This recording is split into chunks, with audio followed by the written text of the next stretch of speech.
எங்கள் எல்லோருக்கும் ஒரு மகிழ்ச்சியான நாள். ஏனென்றால் இந்தியாவுக்கும் கேரளா வாழ் மக்களுக்கும் ஒரு புனிதர் தரப்பட இருக்கின்றார். அவர் யாரெனில் புனித குரியகோஸ் எலியாஸ் சாவரா. இந்த புனிதரை பற்றி நாங்கள் சிறிது இப்பொழுது பார்ப்போம். இப்புனிதர் இந்தியாவின் ஆலப்புழா கேரளா மாவட்டத்தில் உள்ள கடவுளின் சொந்த நாடு என்று அழைக்கப்படும் ஒரு சிறிய கிராமத்தில் பிறந்தார். இவர் தெய்வ பக்தியும் ஒழுக்கமும் கொண்ட குரியகோஸ் மேரி என்கின்ற குடும்பத்தில் 6வது குழந்தையாக 1805ஆம் ஆண்டு மாசி மாதம் 10ஆம் தேதி பிறந்தார். இவர் தனது ஆரம்ப கல்வியை 5 வயதில் தொடங்கி தனது இறை குருத்துவ உருவாக்க கல்விக்காக குருமடத்தில் 1818ஆம் ஆண்டு இணைந்து 1829ஆம் ஆண்டு கார்த்திகை மாதம் 29ஆம் திகதி ஒரு குருவாக அப்போதைய வேராப்போலி மறைமாவட்ட விக்கா அப்போஸ்தலிக்கான மௌரிலியூஸ் தாபில்னி இனால் திருநிலைப்படுத்தப்பட்டார். 1855ஆம் ஆண்டு ஒரு முழுமை நிறை துறவியாக இவர் மாறினார். தனது 66 வருட அருளும் புனிதமும் நிறைந்த வாழ்வினை இறைவனுக்கு அர்ப்பணித்து 1871ஆம் ஆண்டு தை மாதம் 3ஆம் தேதி இறைவனடி சேர்ந்தார். இவரது உடல் புனித பிலோமினாஸ் ஆச்சிரமத்தில், அதாவது கோனாமாவு ஆச்சிரத்தில் புதைக்கப்பட்டுள்ளது. இவ்விடத்திலேயே இவர் தனது இறை சபையாகிய புனித ஜோசப் ஆச்சிரமத்தை 1889இல் நிறுவினார். இவரது ஆன்மீகம் பற்றி இப்பொழுது சிறிது பார்ப்போம். இவரது ஆன்மீகம் முக்கியமாக கார்மேல், கீழத்தேய மற்றும் இந்திய வழக்கங்களை அடிப்படையாக கொண்டது. இவரது குறிக்கோள் ஏனையவர்களை புனிதத்துக்கு அழைத்துச் செல்வதும் தனது சொந்த புனித வாழ்வை நோக்கியதுமாக இருந்தது. இவர் இறைவனில் ஆழமான அன்பினால் உண்டப்பெற்று கவரப்பட்டு மனிதர்களின் நன்றிகட்ட தன்மையினாலும் இவர் பாதிப்புற்றிருந்தார். இவர் கடவுளினால் அன்பை தினமும் தினமும் சுவைத்து அதில் ஊன்றி விசுவாசத்தில் வளர்ந்த ஒரு புனிதராவார். இவர் செபத்தில் எப்பொழுதும் நிலைத்திருந்தார். கடவுளின் சித்தத்தை ஆய்ந்து அறிந்து உணர்ந்து தன் வாழ்வின் பல பிரச்சனைகளில் இருந்து இவர் விடுதலை பெற்றிருந்தார். இறைவனை எப்பொழுதும் தன் சொந்த உறவாக எண்ணி என் அன்பின் இறைவா என்று எப்பொழுதும் உருக்கமாக இவர் அழைப்பார். நற்கருணை பக்தி இவரின் விசேட ஆன்மீக செயல்பாடாக அமைந்திருந்தது. நற்கருணை ஆண்டவரின் முன் அதிக நேரம் செலவழித்து செபத்திலும் தியானத்திலும் ஈடுபட்டார். 40 மணி நேர நற்கருணை வழிபாடானது கேரளாவில் ஆரம்பிக்கப்பட்டு வெளிப்படையாக முதலில் இவரினால் வெளிக்கொணரப்பட்டது. மாதா பக்தி இவரின் ஆன்மீக வளர்ச்சியின் இன்னும் ஒரு மைக்கல்லாகும். அன்னை மரியாள் கடவுளின் தாயாகவும் எமக்கு அனைவருக்கும் ஒரு முன்மாதிரியாகவும் இருக்கிறாள் என்பதை ஆணித்தரமாக வெளிப்படுத்தினார். சிறு வயது முதல் இவர் அன்னை மரியின் மீது அதிக பக்தியும் அன்பும் கொண்டிருந்தார். அன்னை மரியின் வரவணிக்கம், திருச்செபமாலை, வணக்கமாத பக்தி என்பன அன்னை மரியின் மீது இவர் கொண்டிருந்த பக்தியை வெளிப்படுத்தி நிற்கின்றன. இவரது நித்திய வாக்குத்தத்தத்தை இவர் எடுக்கின்ற பொழுது திருக்குடும்பத்தின் நாமத்தில் அடங்கிய பெயரான திருக்குடும்பத்தின் குரியகோஸ் எலியாஸ் என்ற பெயரை சூட்டியது இவர் மரியாள் மீது கொண்டிருந்த பக்தியை வெளிக்கொணர்ந்து நிற்கின்றது. மேலும் தனது இறுதி மரண படுக்கையில் தான் உருவாக்கிய சபையை திருக்குடும்பத்துக்கு அர்ப்பணித்து செவித்தார். திருச்சபைக்கு கட்டுப்பட்டு வாழ்தல் நமது வாழ்வின் முக்கியமான ஒரு பண்பு என்று ஆழமாக நம்பினார். இவரின் ஆன்மீக வாஞ்சியை பற்றி இப்பொழுது பார்ப்போம். இவர் ஒரு பன்முகத்தன்மை கொண்ட, ஆளுமை மற்றும் தூர நோக்கு கொண்ட ஒரு மனிதனாவார். ஆன்மீகம், சமூகம் என்பன இவரின் இரண்டு முக்கிய பக்கங்களாகும். இவர் வாழ்ந்த காலத்தில் கேரளா திருச்சபையின் ஆன்மீக நிலைமை மிகவும் பின்தங்கி காணப்பட்டது. இதனை நினைத்து இவர் கவலைப்பட்டார். இந்நிலையில் குருக்களின், பொதுநிலை விசுவாச மக்களின் ஆன்மீக உருவாக்கத்தின் மறுமலர்ச்சிக்காக பல தடவைகள் இவர் பாடுபட்டார். பல சவால்களை எதிர்கொண்டார். அத்தோடு பல முன்னேற்றகரமான செயல்பாடுகளிலும் இவர் இறங்கினார்.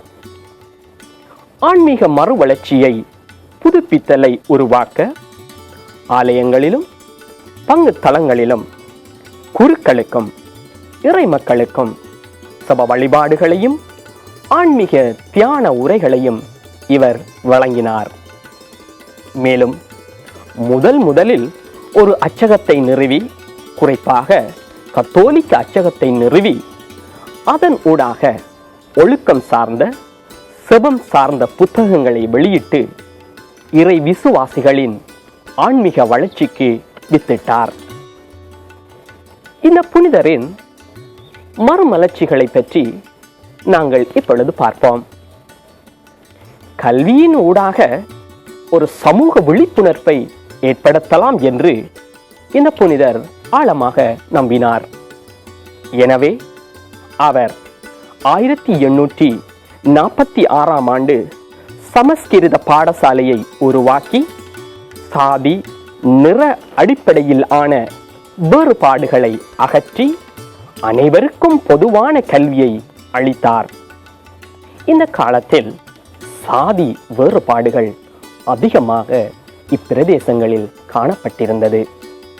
மேலும் சமுதாயத்தில் சுகாதாரம் முக்கியமானதொரு பங்களிப்பை செலுத்துகிறது என்பதையும் அறிந்து மக்களுக்கு சுகாதார கல்வியையும் இவர் வழங்கியிருந்தார். எனவே கருணை நிலையங்கள், வயோதிப சாலைகள் என்பவற்றை இவர் தொடங்கினார். மேலும் பொதுநிலை சபையாகிய புனித சூசேப்பரின் தோழமையுடையான நல்மரணம் என்ற சபையூடாக நோய்வாய்ப்பட்டு மரண பிடியில் இருப்போருக்கு நல் மரணத்தை நோக்கி செப வழி பயணத்தை இவர் அவர்களுக்காக உருவாக்கினார். சுருங்க கூறின், இந்த புனிதர் ஓர் சமூக விழிப்புணர்வாளராகவும் செபத்தில் நிலைத்திருந்து உழைக்கும் ஒரு மனிதராகவும் விளங்கினார். இப்புனிதரின் முக்கிய பண்புகளாவன. இவரின் முக்கிய பண்புகளும் பங்களிப்புகளுமாக சமூகம், ஆன்மீகம் என்ற இரண்டு தளங்களில் அமைந்திருந்தது. இவரின் ஆன்மீக பங்களிப்புகளை நாம் முன்கூட்டியே பார்த்திருக்கின்றோம். மேலும் இவர் 2 ஆன்மீக சபைகளை நிறுவினார். ஆண்களுக்கான சபையாகிய கார்மலைட்ஸ் ஆஃப் மேரி இமாக்குலேட் CMI சபையை 1831 ஆரம்பித்தார்.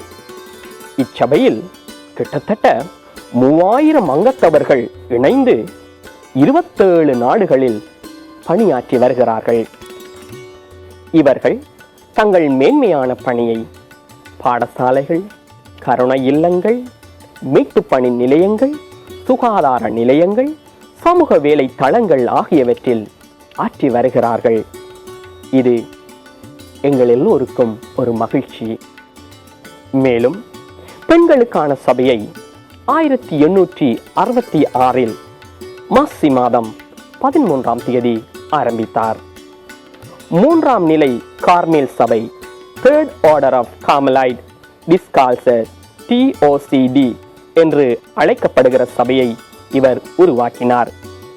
இச்சபையானது பிற்பட்ட காலப்பகுதியில் லத்தீன் திருச்சபைக்கு சொந்தமானதாக CTC ஒன்றும், சுதேச கீழத்தேச சபைக்கு, அதாவது Sisters of the Congregation of Mount Carmel IMC என்று அழைக்கப்படும் சபையாகவும் மாற்றம் பெற்றது.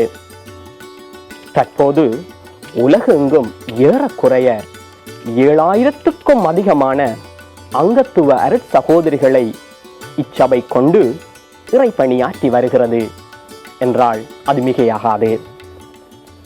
பீராப்பள்ளி மறை மாவட்டத்தின் சீரோ மலர்பார் ரைட்ஸின் குரு முதல்வராக புனித சாவரா இருந்த பொழுது கல்வி வளர்ச்சிக்காக பெரிதும் பாடுபட்டார்.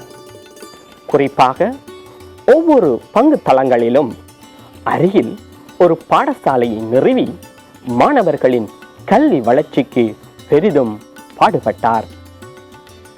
அத்தோடு சமுதாய மேம்பாட்டுக்காகவும் அவர் உழைத்தார்.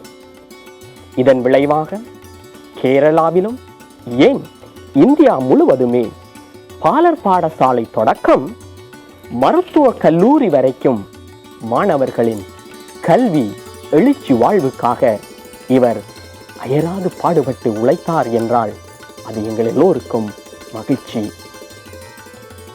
மேலும் நல்ல தந்தையின் புதிய ஏற்பாடு, அதாவது the testament of a good father என்ற இவரின் புத்தகம் குடும்பங்கள் அனைவருக்குமான ஒரு ஒழுக்கம் சார் கைநூலாக அமைகின்றது. மேலும் இறுதியில் இந்த புனிதர் பட்டம் பெறுவதற்கு அடிப்படையாக அமைந்த ஒரு சம்பவத்தை பற்றி இப்பொழுது பார்ப்போம். அதாவது மேரி ஜோஸ் என்று அழைக்கப்படுகின்ற ஒரு சிறுமி தன்னுடைய 2 கண்களும் வாக்குகளாக, அதாவது நேராக பார்க்க முடியாத ஒரு நிலையில், வைத்தியர்களினால் கைவிடப்பட்ட ஒரு நிலையில் இந்த குழந்தையின் பெற்றோர்கள் புனித சாவராவிடம் உருக்கமாக மன்றாடினார்கள். தினமும் செபத்தில் நிலைத்திருந்து இந்த புனித சாவராவிடம் மன்றாடிய பொழுது அற்புதம், அதிசயம் நிகழ்ந்தது. இந்த குழந்தை நேராக கண் பார்வை பெற்று எங்கள் எல்லோரையும் போன்று சிறப்பாக பார்க்க தொடங்கினாள். இந்த அற்புதத்தை, அதிசயத்தை வைத்தியர்கள் கூட அறிக்கையிட்டு ஏற்றுக்கொள்ளுகிறார்கள். எனவே இப்படிப்பட்ட புனித சாவராவை இந்திய மண், கேரளா மண் பெற்றிருப்பதை இட்டு நாங்கள் எல்லோரும் மகிழ்ச்சி அடைகிறோம், சந்தோஷம் அடைகிறோம். எனவே புனித சாவராவே, இப்படிப்பட்ட மேன்மையான உங்கள் பணிக்காக நன்றி சொல்லுகிறோம். தொடர்ந்தும் எங்களுக்காக பரிந்துரையுங்கள். புனித சாவராவே, எங்களுக்காக வேண்டிக் கொள்ளுங்கள்.